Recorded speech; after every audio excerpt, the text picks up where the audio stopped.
Well, you've probably seen our Pet of the Week segments with the Dane County Humane Society. One that really stands out hit us back in 2013. Here's why in our Traveler Throwback Thursday. This story begins one morning last July. Tim Stevenson was watching the news. Well, I saw her on News 3, the Pet of the Week. And then I'm like, well, I hear the little bit of the stories that she's not really adoptable. And you brought Sassy this morning. I did. This is a lot of energy. Yes. Oh my gosh, so much energy. You would never guess that she's a 10-year-old.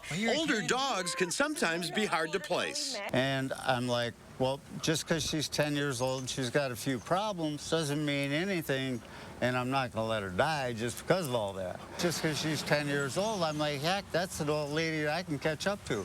Or so Jim thought. Well, she took me for 4 walks a day and then required tennis balls on top of it.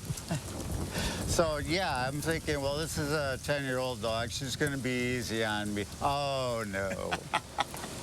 She takes off after the tennis balls like a 2-year-old pup. Two new best friends burning up the sidewalks on the north side.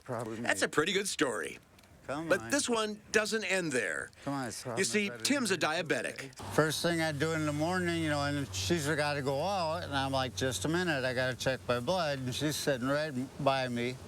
And she watches the whole thing, and then she can smell my breath, and I'm like, well, I'm low, you gotta wait a minute, and then I gotta eat something, and she's like, oh, come on, hurry up, So she knows I'm eating something because my blood sugar's low.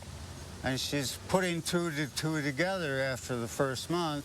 And then something remarkable happened. One night I wake up in the middle of the night, and she's throwing my blood meter on my lap and tugging on my arm. 3 weeks later, it happened again, and then it happened again. So I'm putting 2 and 2 together. So, okay, she knows when I'm low and she knows when I'm high. Well, there are dogs trained to help diabetics keep track of their blood sugar. They sense it in the breath. But Sassy, she was never trained. She grew up on a farm. She somehow learned this on her own. So this is pretty amazing. I'm like, wait a minute, I've been waiting for a dog trained for diabetes for this long, and now I've got one, and all I had to do was love her to death. Sounds like a pretty good deal all around. So what does she mean to you? Mean to me? Yeah. I'd die without her. You saved her. That's nothing. It's a little more than nothing. Tim saved Sassy, and she returns the favor every day. Man's best friend, and it seems the other way around as well. Trained dogs too.